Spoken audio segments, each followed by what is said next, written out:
The 9-year-old boy's screams tore through the night like a wounded animal, echoing off the cliff walls and disappearing into the void below. His small fingers clawed at the rocky ground, bloodied and broken, as the cold bit into his skin with a cruelty that matched the hands that had thrown him here. Dominic, son of the Vampire King, heir to the Crimson Throne, lay discarded like trash on the edge of oblivion, and no one was coming to save him. If this story already has your heart racing, then you need to do something for me right now. I need your help for just a second. Someone told me this dream was pointless, that subscribers would never come. If my voice reaches you, please subscribe. And comment where you're watching from. I want to show him my global family. Now, back to that cliff. Back to the boy nobody wanted. 3 hours earlier, Dominic had been in the Great Hall, his father's cold eyes staring down at him like he was a stain on the bloodline. The Vampire King's voice had been ice. Your mother was human, the king had said, and that makes you weak. Tainted.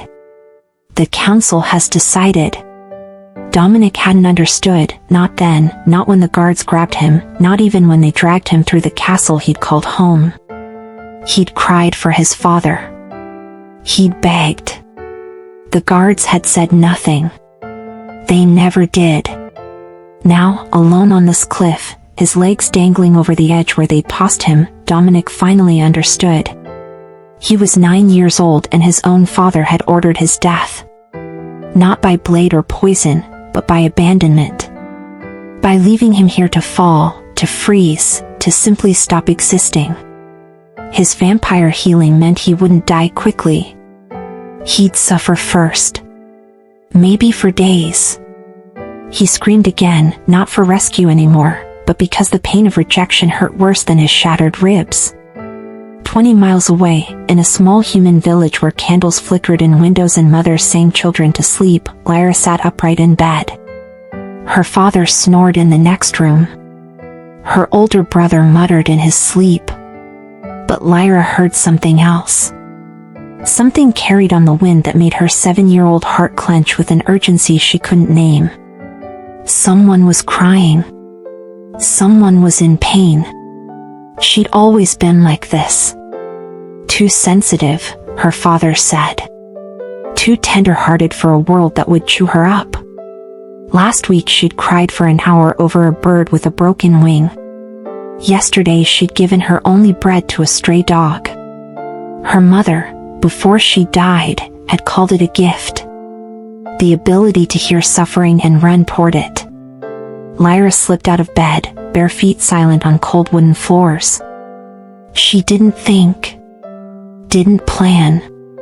She just moved, pulled by something deeper than logic. She grabbed her small cloak, the one with the hood, and slipped out the back door into the night. The forest was dangerous. Everyone knew that. Wolves prowled. Criminals hid. And worse, much worse, vampires hunted when the moon was high. Her father would beat her if he knew she'd left. But that crying, that desperate, broken sobbing, it pulled at something in her chest like a rope tied around her heart. So Lyra ran. She ran through trees that clawed at her cloak, over roots that tried to trip her, past the boundary stones that marked where safe ended and wild began. Her breath came in gasps, her legs burned, but she didn't stop. The crying was getting louder. Closer. More desperate. Please, someone, the voice sobbed, barely audible. Please, I don't want to die alone. Lyra burst through the tree line and froze. The cliff stretched before her, a massive drop into darkness. And there, crumpled at the very edge, was a boy. Older than her, but not by much. His clothes were torn and expensive, the kind nobles wore. Blood streaked his pale face. But his eyes, when they found hers in the moonlight, they weren't the eyes of a noble. They were the eyes of something terrified and utterly broken. For a moment, neither moved. Dominic stared at this tiny human girl who'd appeared like an apparition, her chest heaving, her eyes wide. She stared at him, at the slight points of his ears, at the way his eyes caught the light wrong, at the dark veins barely visible beneath his skin. Vampire. She should run. Every story her father ever told said she should run. Instead, Lyra stepped forward. "You're a vampire," Lyra whispered, her voice trembling but her feet still moving forward. Her small hands clutched the edges of her cloak. "You could hurt me." Dominic tried to push himself up, but his arm gave out and he collapsed with a whimper that destroyed any pretense of dignity. "I can't even stand," he choked out. Blood and tears mixed on his cheeks. "I can't hurt anyone. I'm broken." Lyra knelt beside him, so close now she could see the way he was shaking, the way his breath came in painful gasps. Up close, he didn't look like a monster. He looked like the boys in her village after they'd been beaten by their fathers. Lost. Ashamed. Desperate for someone to tell them they mattered. "What happened to you?" she asked softly. "My father," Dominic whispered, and saying it out loud made fresh tears fall. "He said I'm not pure. My mother was human like you. He said that makes me an abomination. So he had them throw me away." The words hung in the cold air between them. Lyra's young mind couldn't fully grasp the politics of vampire bloodlines or the cruelty of kings, but she understood rejection. She understood being unwanted. Her own father barely looked at her after her mother died, like Lyra was just a painful reminder of what he'd lost. "That's the meanest thing I ever heard," Lyra said, her voice fierce despite her size. "You're not an abomination. You're just scared and hurt, and that's not the same thing at all." Something in Dominic's chest cracked open at those words. This child, this human girl who should despise his kind, who should leave him here to die, was defending him. Was angry on his behalf. He'd spent his whole short life being told he wasn't enough. Wasn't vampire enough. Wasn't pure enough. Wasn't worthy of the throne or his father's love or even basic kindness. And here was someone who'd known him for 2 minutes saying he mattered. "Why did you come?" he asked, his voice breaking. "Why didn't you just stay away?" Lyra reached out slowly, telegraphing her movement like she would with a frightened animal, and gently took his bloodied hand in both of hers. Her hands were so small and warm compared to his cold skin. "Because you were crying," she said simply. "And nobody should cry alone in the dark. Nobody." Dominic stared at their joined hands. Something passed between them in that moment, something neither had words for. A recognition. A bond forming in the space between heartbeats. She'd run toward his pain when everyone else ran away. She'd chosen him when his own blood had discarded him. "Can you walk?" Lyra asked, practical now, already trying to figure out how to save him. "I don't think so. My legs. I think they're broken. And even if I could, where would I go? I have no home.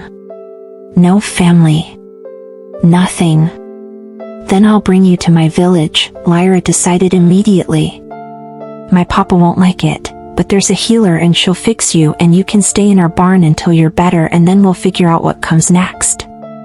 "Your village will kill me," Dominic said flatly. "I'm a vampire. Even a broken one."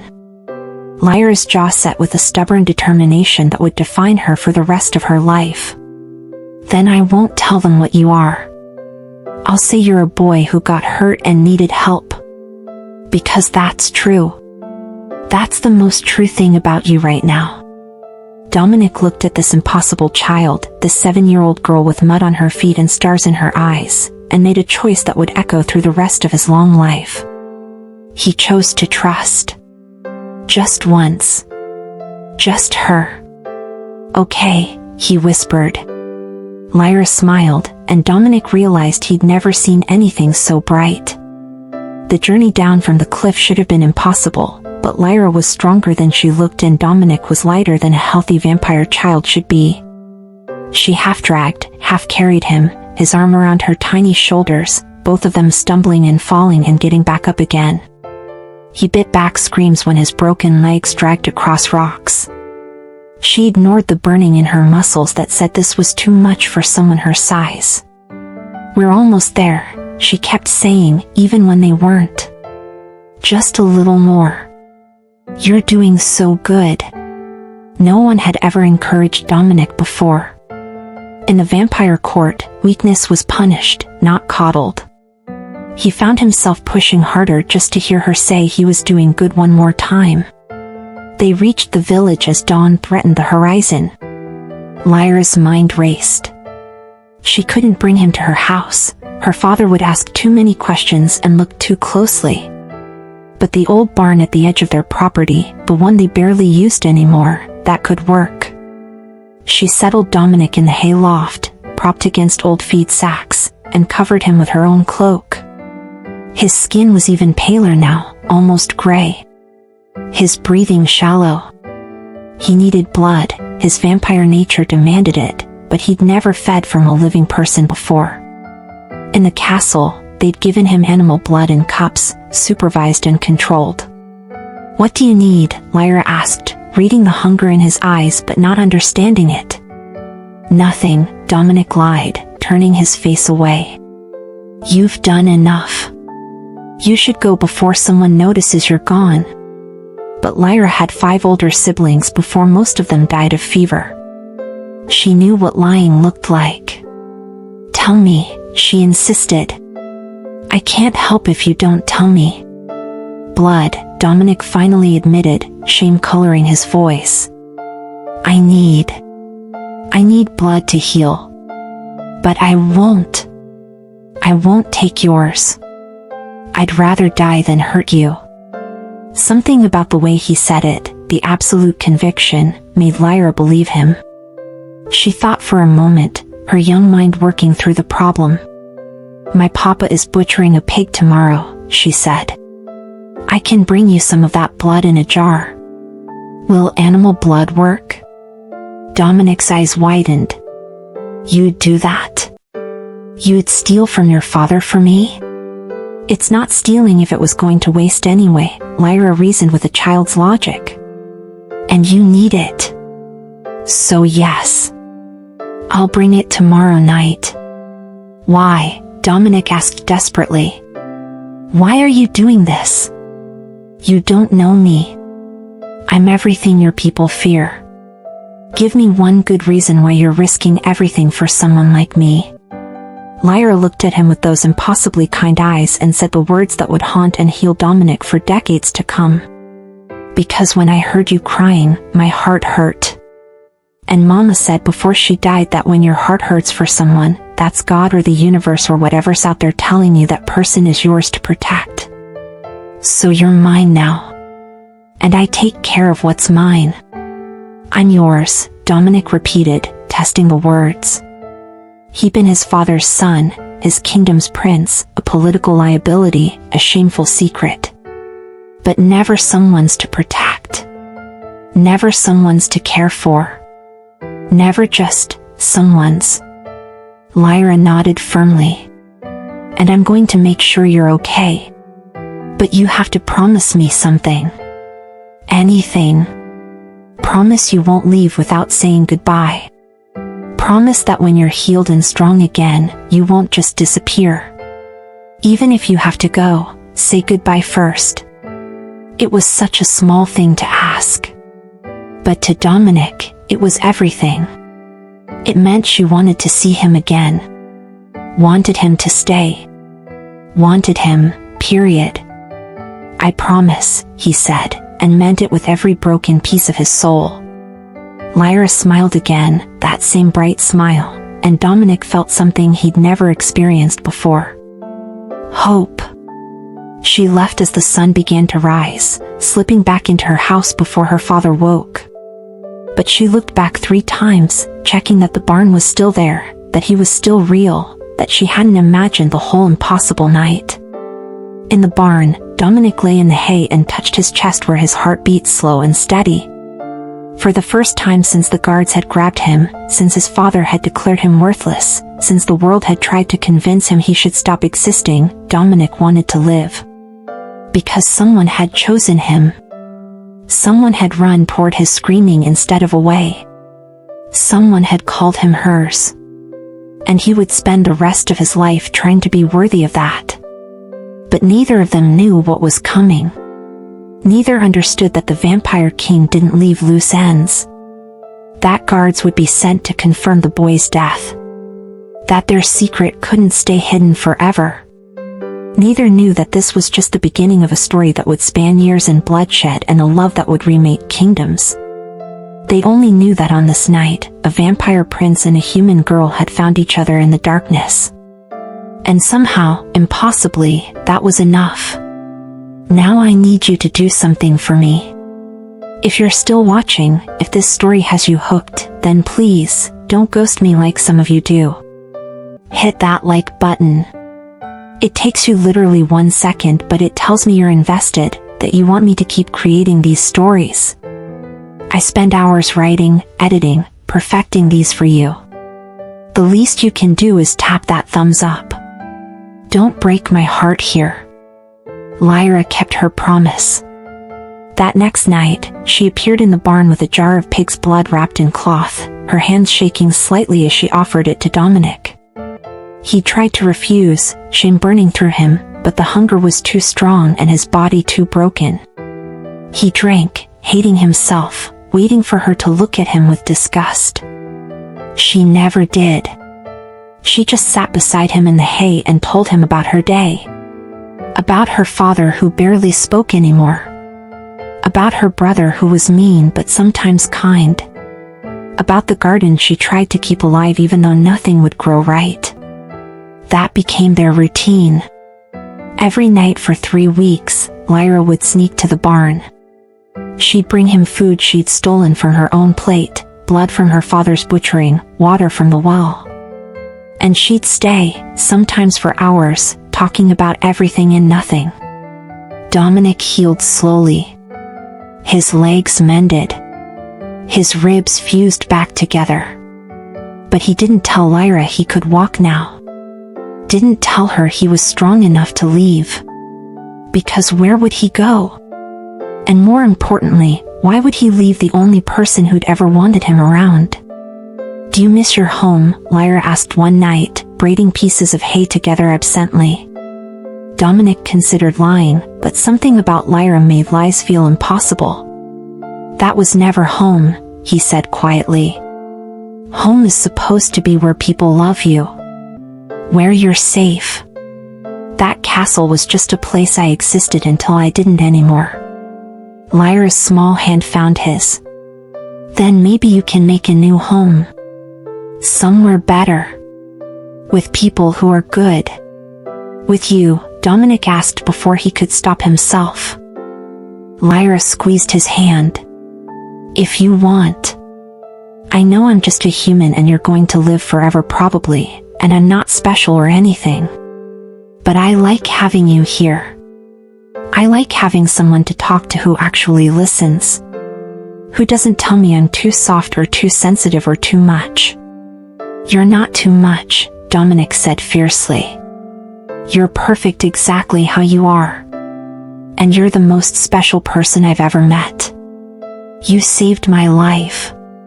Not just from dying, but from believing I deserved to die. That's everything, Lyra. That's the whole world.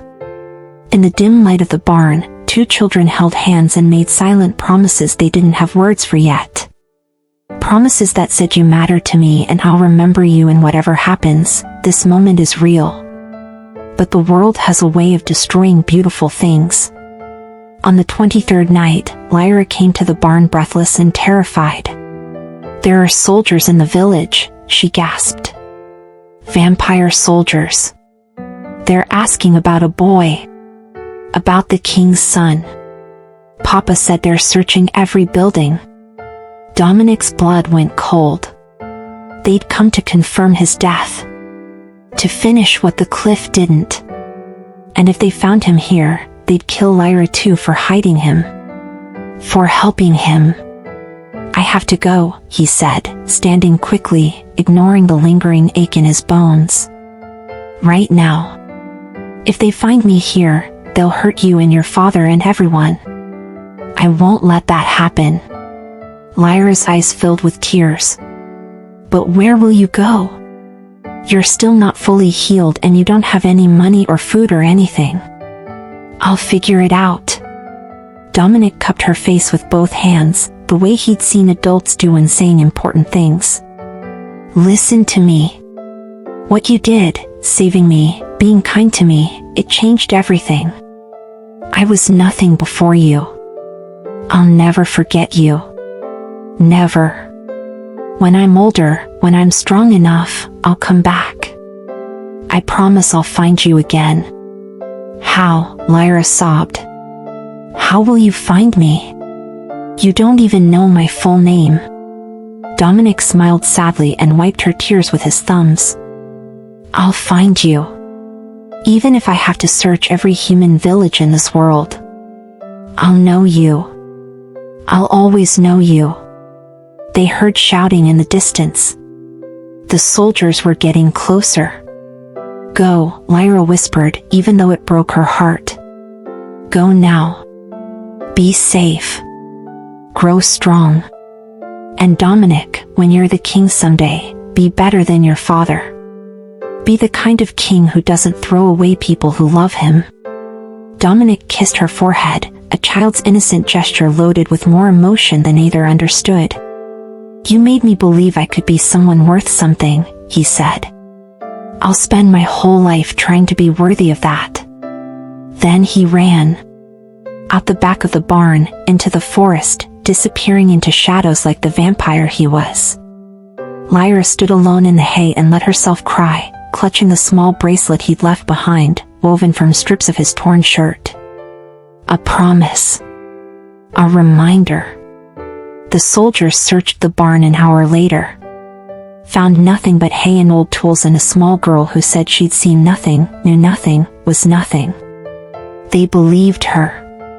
Why wouldn't they? She was just a human child. Insignificant. Forgettable.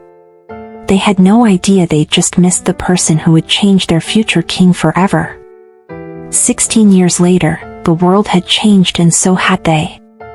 Dominic stood on the balcony of the Crimson Palace, now the vampire king after his father's death in a coup Dominic may or may not have orchestrated. He was 25 now, tall and devastating, with eyes that had seen too much and a heart he'd locked away in ice.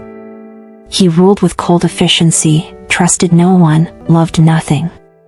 His court whispered that he was more ruthless than his father had ever been. They were wrong. He wasn't ruthless. He was terrified. Terrified of ever being that broken 9-year-old boy again. Terrified of caring about anything enough that losing it would destroy him. So he chose to care about nothing at all. Except on nights like this, when he stood alone and touched the faded bracelet he still wore under his sleeve, he remembered a 7-year-old girl with muddy feet and a huge heart who'd taught him he could be worth saving. He tried to find her. God, he tried. Sent scouts to every village within 100 miles of that cliff.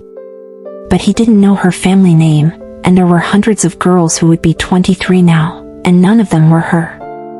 None of them had that light. He was beginning to think he'd imagined her. That she'd been a dying hallucination, his child's mind creating an angel to comfort him in his last moments. Even though he knew that couldn't be true. The bracelet was real. The memories were real. She was real. Somewhere. 200 miles away, Lyra stood in a village market, selling herbs and healing poultices, barely scraping by. Life had been hard after that night. Her father had died 3 years after Dominic left. Her brother had married and moved away.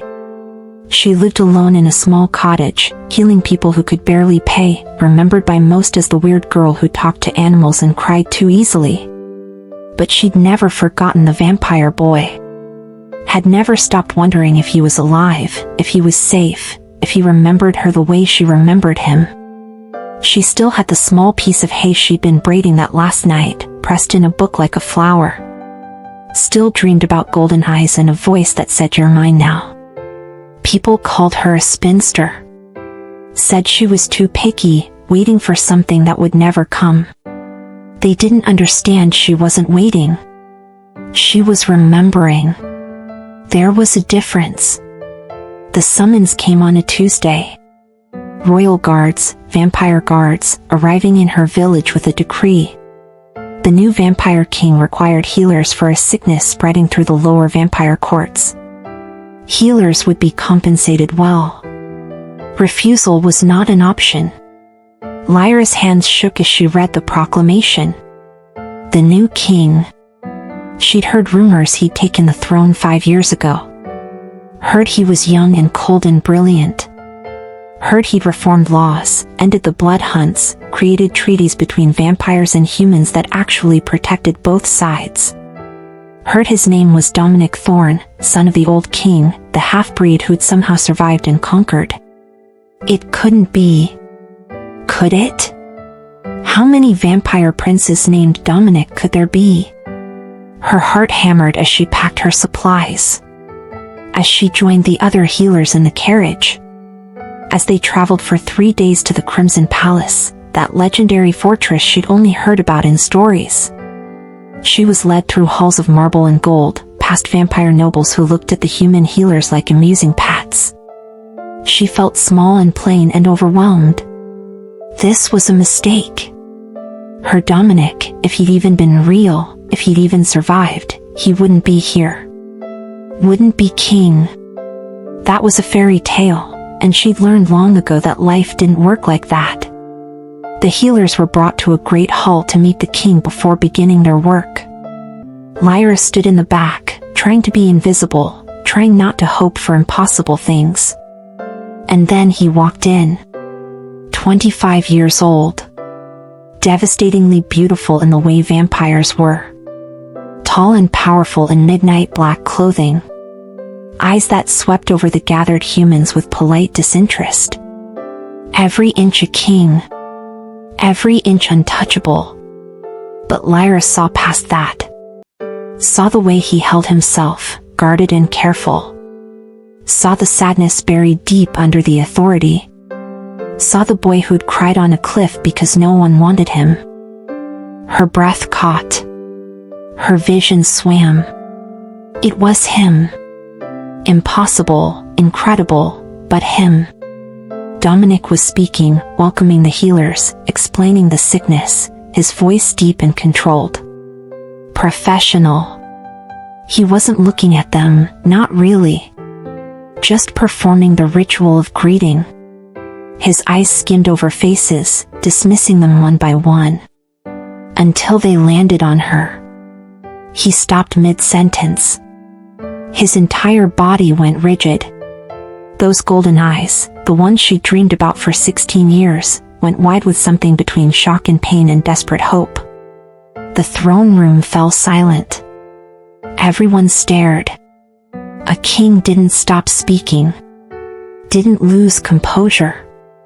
Didn't look at a random human healer like she'd just torn his world apart. But Dominic couldn't breathe. Couldn't think. Because standing in the back, wearing simple clothes and the same expression of wide-eyed kindness, was her. Older, yes. A woman now instead of a child. But unmistakably, impossibly her. He'd searched for 16 years. And she'd just walked into his palace. Okay, I need to know something right now. Are you invested in this? Because if you are, if you're wondering what happens when they finally speak, when 16 years of searching collides with the reality of who they've become, then you need to subscribe. Right now. Don't be that person who watches the whole story and doesn't join our family. We are building the most dedicated vampire romance community on YouTube, and you belong here. Click that button. You won't regret it. We have so much more coming, and you're going to want to be here for all of it. Lyra," Dominic breathed, and the name fell from his lips like a prayer he'd been whispering for 16 years. The entire court gasped. The king knew this human's name? Impossible.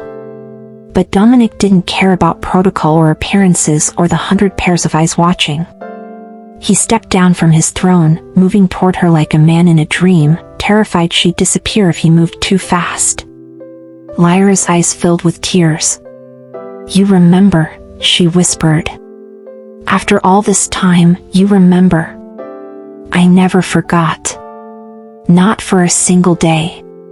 He stopped just in front of her, close enough to touch but not touching, his hands shaking with the restraint it took not to pull her into his arms.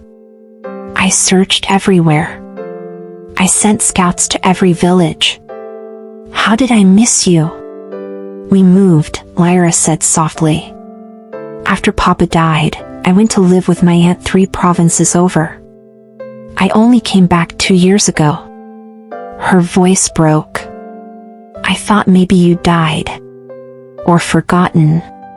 Or that I'd imagined how much that night meant." Dominic did touch her then, couldn't stop himself. His hand came up to her face, cupping her cheek the way he had when they were children, and Lyra leaned into it like coming home. "You saved my life," he said, his voice raw. "You gave me a reason to survive. How could I possibly forget the person who taught me I was worth saving?" The court was in chaos. Advisors whispering frantically. Guards unsure whether to intervene. But Dominic's second in command, a vampire named Julian who'd been with him since the beginning, simply smiled and dismissed everyone. "The king needs privacy," Julian announced.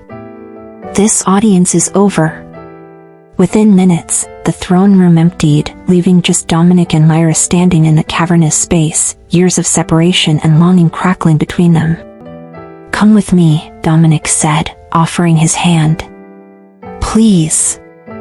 I need to talk to you. Really talk. Not here."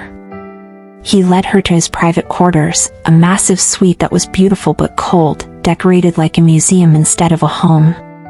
He poured her wine with shaking hands, gave her the most comfortable chair, then paced like a caged animal because sitting still felt impossible.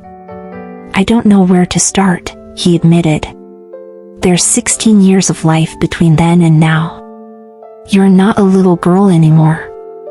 I'm not that broken boy. But Lyra, when I saw you standing there, I felt 9 years old again. I felt like that kid who thought he was going to die alone until you appeared like some kind of miracle." Lyra set down her wine and stood, moving close to him, stopping his pacing with a hand on his arm. "You're still him," she said gently. "Under the crown and the power and the walls you've built, you're still that boy who just wanted someone to choose him. I can see it in your eyes." Something in Dominic crumbled. He sank onto the edge of his desk, suddenly exhausted from years of pretending to be unbreakable. "I became king because I refused to ever be powerless again," he confessed. "I made myself into something terrifying so no one could ever throw me away like trash. But it's lonely, Lyra. It's so incredibly lonely being someone no one's allowed to get close to." "Then let me close," Lyra said, stepping between his knees, her hands coming up to frame his face. "I'm not afraid of you. I wasn't afraid when you were a vampire prince who could have drained me dry, and I'm not afraid now that you're a king who could have me executed with a word. Because I know you. The real you. The you that cried because being abandoned hurt worse than broken bones. That you is still in there, and that's the you I came back for." "You came back for me," Dominic repeated wonderingly. "Even not knowing if I'd remember. Even not knowing if I'd be the same person." "I told you," Lyra said, echoing words from 16 years ago with a soft smile. "When I heard you crying, my heart hurt. You were mine to protect then. And Dominic, if you'll let me, you're still mine now. Not because you need saving anymore, but because I choose you. I've been choosing you in my heart for 16 years." Dominic's composure shattered.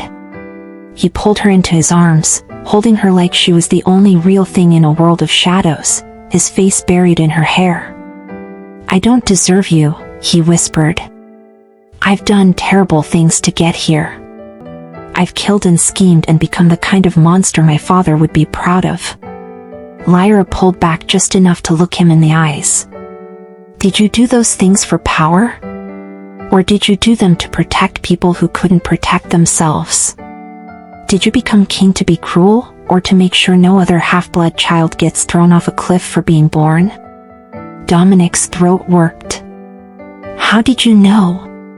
"Because that's who you are," Lyra said simply. "You're not your father.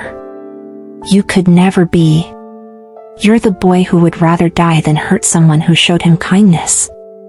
You became powerful to protect, not destroy. I know that like I know my own heartbeat." They stayed like that, foreheads pressed together, breathing the same air, two people who'd been incomplete for 16 years finally feeling whole.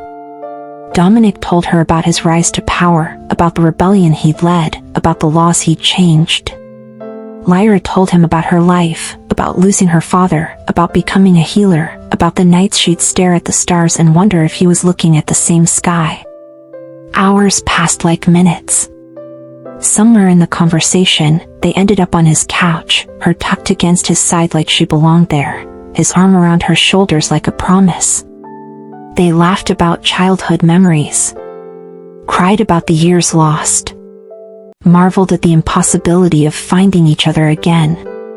"I'm going to do something possibly insane," Dominic said as dawn threatened the windows. "And you can say no. You can absolutely say no, and I'll still make sure you're compensated for your healing work and given safe passage home and anything else you need." "What is it?" Lyra asked, though her heart already knew. "Stay," Dominic said. "Not as a healer. Not as a guest. Stay with me. Let me spend the rest of your life proving that 9-year-old boy you saved grew into a man worthy of your kindness. Let me protect you the way you protected me. Let me love you the way I've been loving you in my heart since I was too young to even know what love meant." Lyra's answer was to kiss him. Soft and sweet and full of 16 years of wondering what if. When they broke apart, both trembling, she smiled. "I didn't come all this way to leave," she whispered. "I'm yours, remember? I said that when I was 7 and I mean it now at 23. You're mine and I'm yours, and that's just how it is."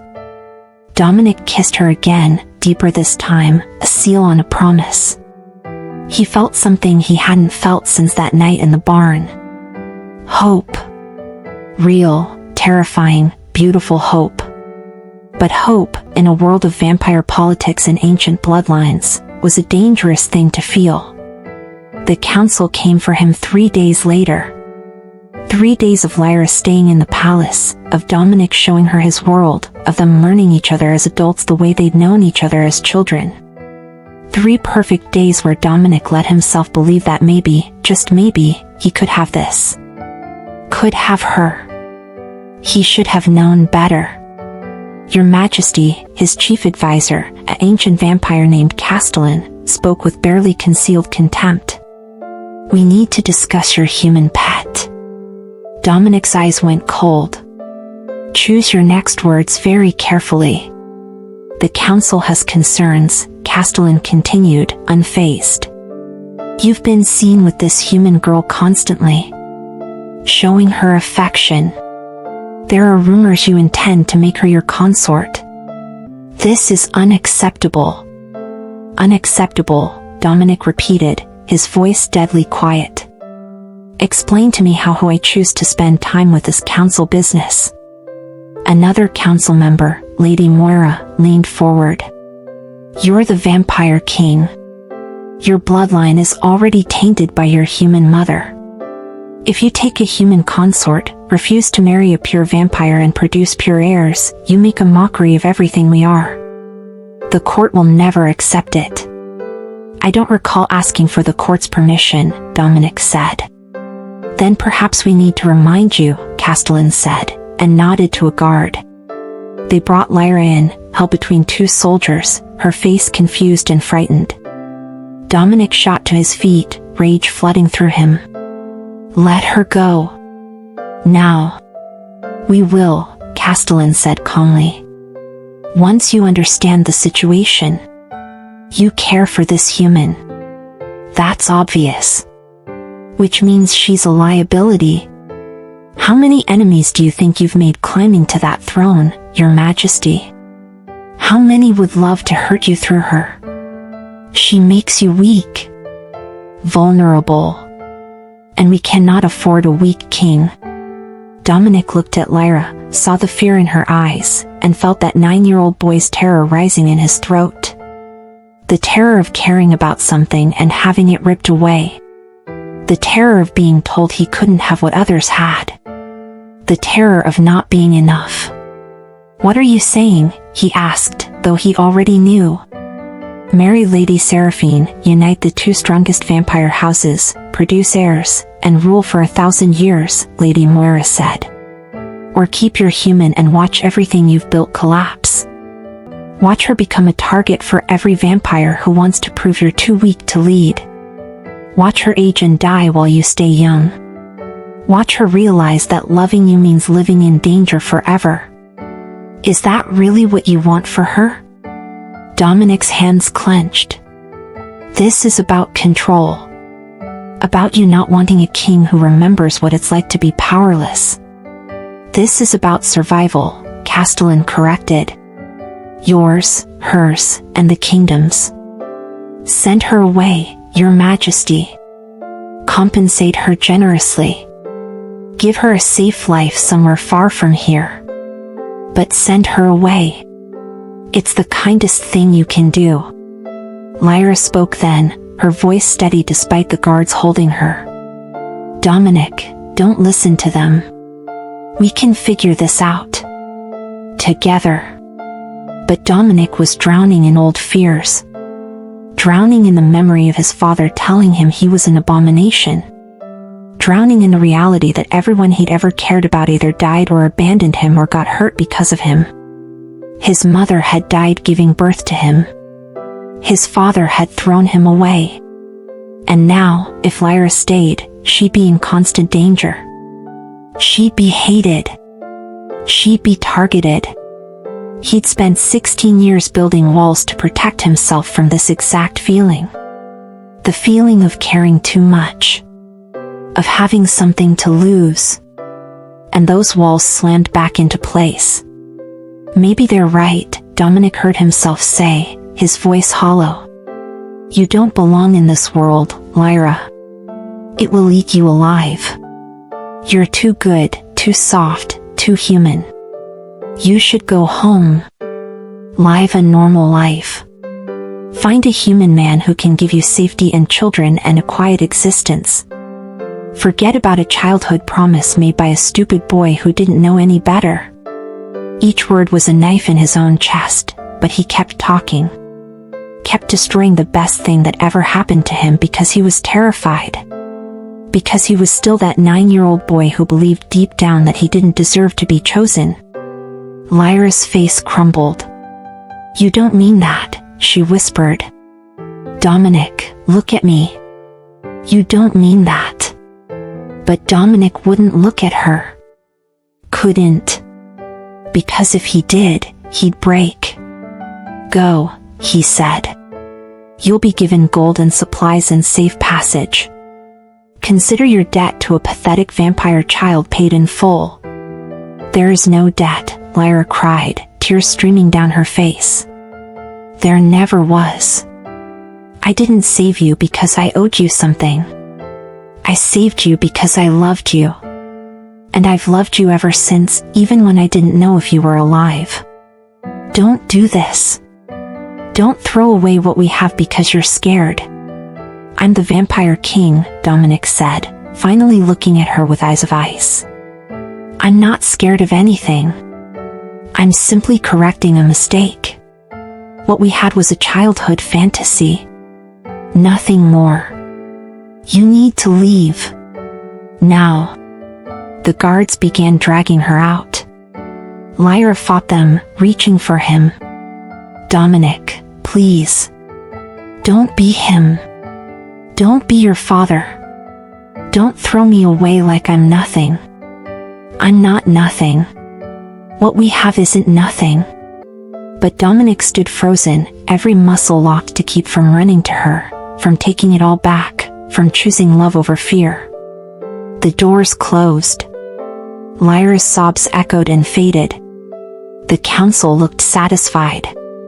And Dominic stood alone in his throne room, victorious and powerful and absolutely destroyed, wondering how many times one person could survive being abandoned before they finally broke completely.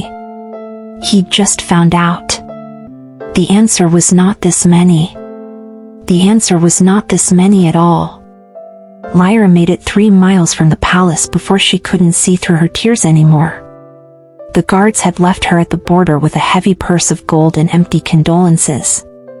She collapsed against a tree, sobbing so hard she couldn't breathe, clutching her chest like she could hold her breaking heart together through sheer will. He'd sent her away. After everything. After 16 years of remembering. After 3 perfect days of feeling whole. He'd looked at her with those cold eyes and called her a mistake. Called their love a childhood fantasy. But Lyra had spent 16 years reading people's pain as a healer. She knew what fear looked like. What self-destruction looked like. And Dominic hadn't been cruel in that throne room. He'd been terrified. Terrified of caring too much. Terrified of failing to protect her. Terrified of being that powerless boy again. He was protecting himself the only way he knew how. By pushing away anything he could lose. The realization didn't make it hurt less. But it made her angry. Angry at a world that had hurt him so badly he couldn't accept love when it was offered. Angry at a council that made him choose between power and happiness. Angry at herself for just leaving without fighting harder. Her mama's voice echoed in her memory. When your heart hurts for someone, that's the universe telling you that person is yours to protect. Lyra stood up, wiping her tears, her jaw set with that same stubborn determination she had at 7 years old. Dominic had protected her by sending her away. But who was protecting him? Who was fighting for him? Who was telling him he was worth loving even when he was difficult and scared and self-destructive? She turned around and started walking back to the palace. Meanwhile, in the throne room, Dominic sat motionless on his throne, staring at nothing. The council had left hours ago, satisfied they'd neutralized the threat. Julian, his second-in-command, was the only one who dared stay. "You're an idiot," Julian said conversationally. Dominic didn't respond. "That girl looked at you like you hung the moon. She knew everything you'd done, everything you were, and she loved you anyway. And you threw her away because Castellan told you to. Since when do you let that fossil make your decisions?" "I didn't throw her away," Dominic said hollowly. "I set her free. There's a difference." "Is there?" "Because from where I stood, it looked exactly like what your father did to you. Decided someone didn't fit into his perfect plan and discarded them. Tell me, Your Majesty, how exactly are you different from him right now?" The words hit like a physical blow. Dominic's head snapped up. "I'm nothing like him." "Prove it," Julian challenged. He let fear and politics control him. Let other people's opinions matter more than his own heart. Chose power over love. "You're sitting here having done the exact same thing, so explain to me the difference." "I was protecting her," Dominic roared, surging to his feet. "Every enemy I have would use her to destroy me. She'd be in constant danger. She'd be hated and attacked and possibly killed. I couldn't live with that. I couldn't watch her suffer because of me." "So you made the choice for her," Julian said. "Didn't give her the option to decide if you were worth the risk. Just like your father made choices for you. Decided you were too dangerous, too tainted, too much of a risk. Didn't give you a choice. Didn't ask if you wanted to fight for your place. Just threw you away. Dominic felt something crack inside him. That's not the same, isn't it? She told you she loved you. That she'd been loving you for 16 years. And you told her it was a childhood fantasy. You broke her heart to save her. But did you ask her what she wanted to be saved from? Or did you just assume you knew better, like every arrogant king before you? Dominic sank back onto his throne, his head in his hands. What have I done? The same thing you always do when you're scared, Julian said, his voice gentler now. You pushed away the thing you wanted most. But here's the thing about that girl. She ran toward a vampire screaming when she was 7 years old. You think she's going to run from a fight now? You think she's going to just accept being sent away? She already left, Dominic said miserably. I watched the guards take her. Then go after her, Julian said, exasperated. You're the vampire king. You can move faster than any human. You can catch up to her in minutes. Go after her. Tell her you're an idiot. Tell her you're scared. Tell her the truth. That you've loved her since you were 9 years old and you'll love her until the stars burn out, but you're terrified of watching her get hurt because of you. What if she won't forgive me? Dominic whispered. What if I destroyed it? What if that was my one chance and I ruined it? Julian smiled. Then at least you'll know you tried. At least you'll know you fought for her the way she fought for you. But my guess? That girl has been choosing you over easier options her whole life.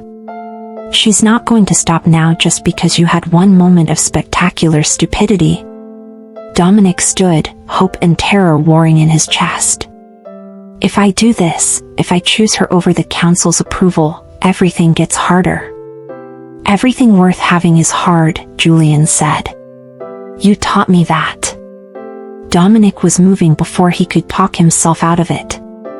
He ran through the palace, faster than human eyes could follow, out into the night. He could track her scent, could follow the path the guards had taken. His vampire speed ate up the distance. Please, he thought desperately. Please let me catch her. Please let me fix this. Please don't let me be too late. He found her 2 miles from the palace border. But she wasn't running away. She was walking back toward him, her face set with determination, tears still drying on her cheeks. They stopped 10 feet apart, both breathing hard, both looking at each other like drowning people seeing land. I was coming back, Lyra said. I wasn't going to let you push me away. I wasn't going to let you do this to yourself. I'm sorry, Dominic choked out. I'm so sorry. I was scared and stupid and I became exactly what I hate. I became my father. I threw you away because I was terrified and I will regret it for the rest of my immortal life. Please, Lyra, please forgive me. Please give me another chance to be better. To be brave enough to choose you. Lyra closed the distance between them, her hands finding his face. You hurt me, she said, and he needed to hear it. You made me feel like I was nothing again. Like all those years of remembering meant nothing. That hurt, Dominic. I know, he whispered. I know and I'm sorry. I'll spend eternity making it up to you if you let me. But I understand why you did it, Lyra continued. You've been abandoned so many times that pushing people away first feels safer than risking it. I get that. But Dominic, you need to understand something. I'm not going anywhere. Not because of council politics or danger or any of it. I ran toward a vampire's crying when I was 7. You think I'm afraid of vampire politics now?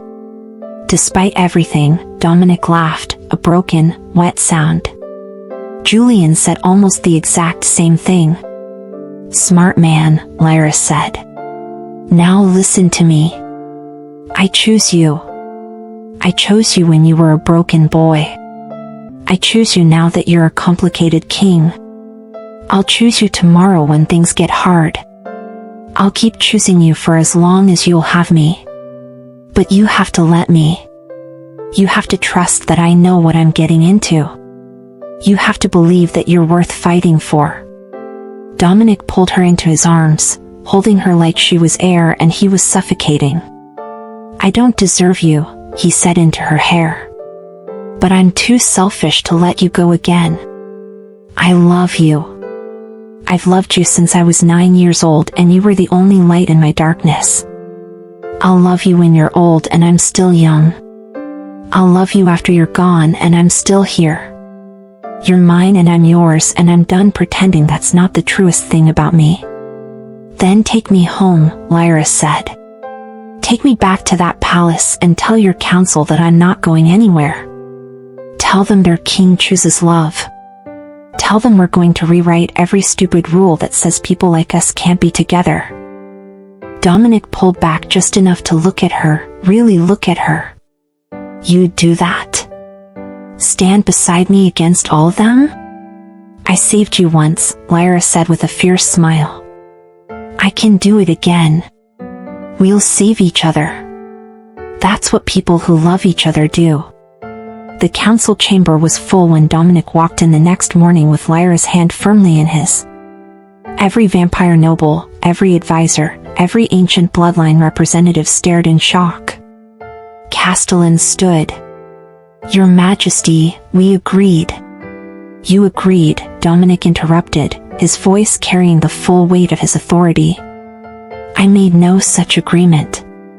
So let me be absolutely clear about how things are going to work from now on." He pulled Lyra closer, his arm around her waist. "This is Lyra. When I was 9 years old and my father threw me off a cliff to die, she saved my life. Not because she had to. Not because there was anything in it for her. But because she heard someone in pain and ran toward it instead of away. She gave me food and blood and hope when I had nothing. She's the reason I survived to become your king. She's the reason I know what true kindness looks like. And she is going to be my queen."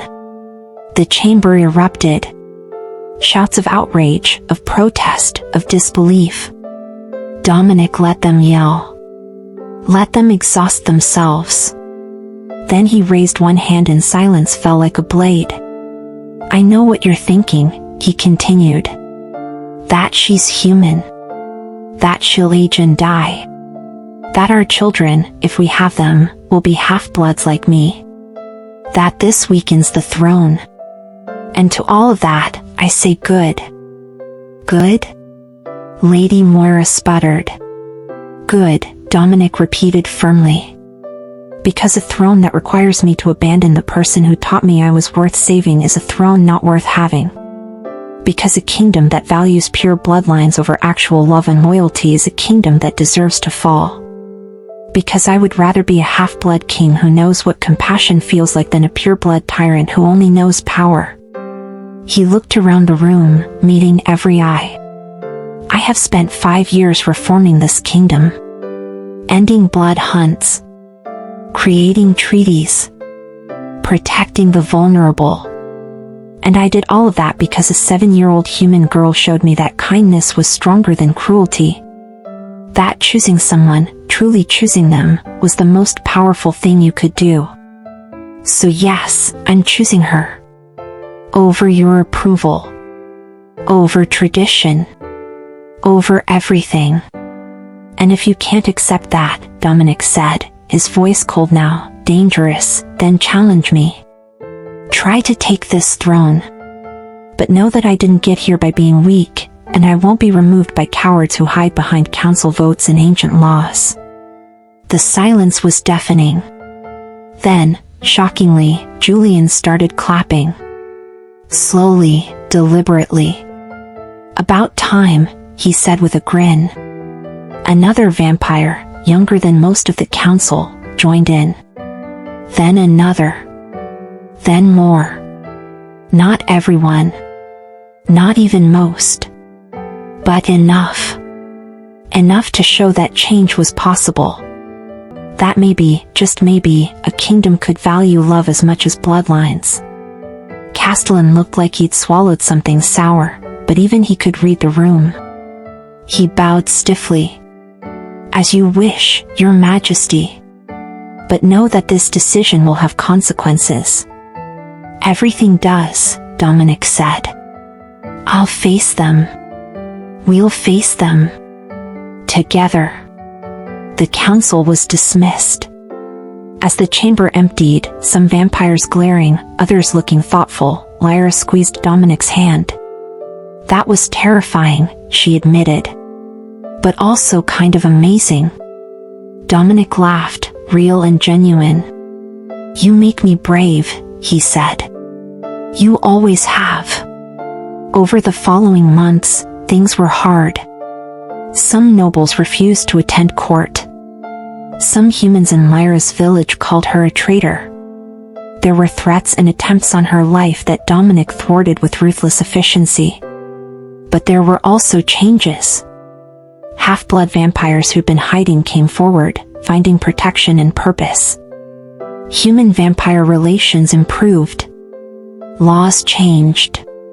And through it all, Dominic and Lyra faced everything together. On their wedding day, a year after Lyra walked into that throne room, Dominic stood at the altar wearing the same bracelet she'd given him 16 years ago.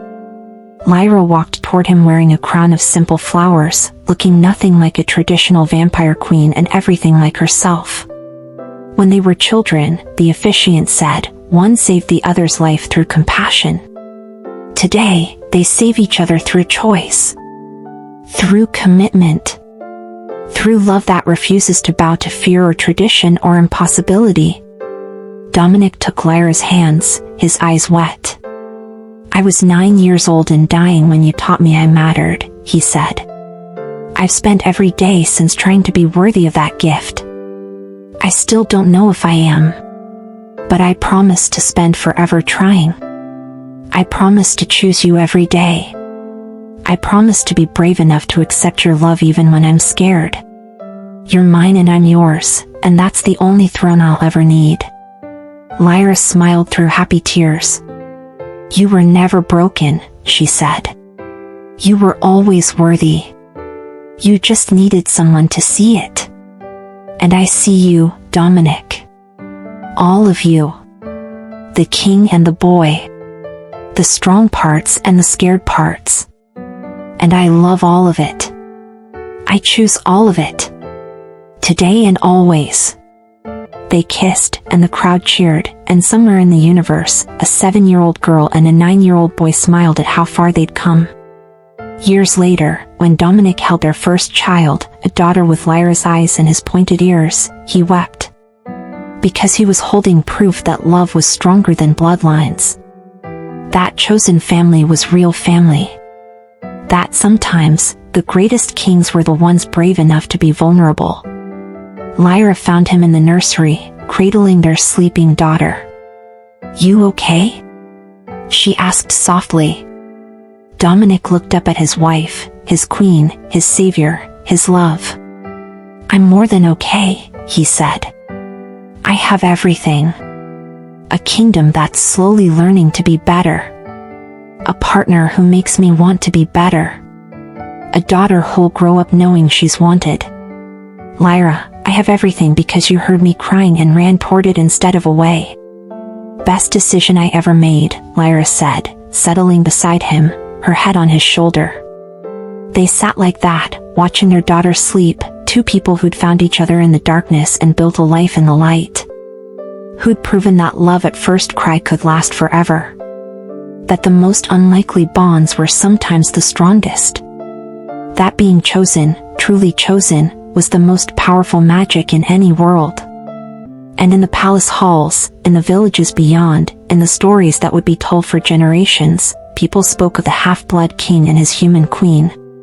The ones who'd loved each other since they were children. The ones who changed a kingdom because they refused to let fear win. The ones who proved that sometimes, the most powerful thing you can do is hear someone crying in the dark and decide they're worth saving. That they're worth everything. So there you have it. A love story 16 years in the making. A vampire king and the human girl who saved him. If this story touched your heart, if you felt every moment of their journey, then I need you to do something for me. Subscribe. Please. I poured my soul into this story for you. I stayed up writing and perfecting every emotional beat because you deserve the best vampire romance content out there. Don't just watch and leave. Join our family. We're building something special here, the absolute best community for vampire and human love stories, and you belong with us. Hit that subscribe button right now. And tell me in the comments, what was your favorite moment? When did you cry? When did you cheer? I read every single comment and your words keep me going. You're not just viewers. You're the reason these stories exist. Thank you for being here. Thank you for giving 40 minutes of your life to Dominic and Lyra. And I'll see you in the next story, because we're just getting started.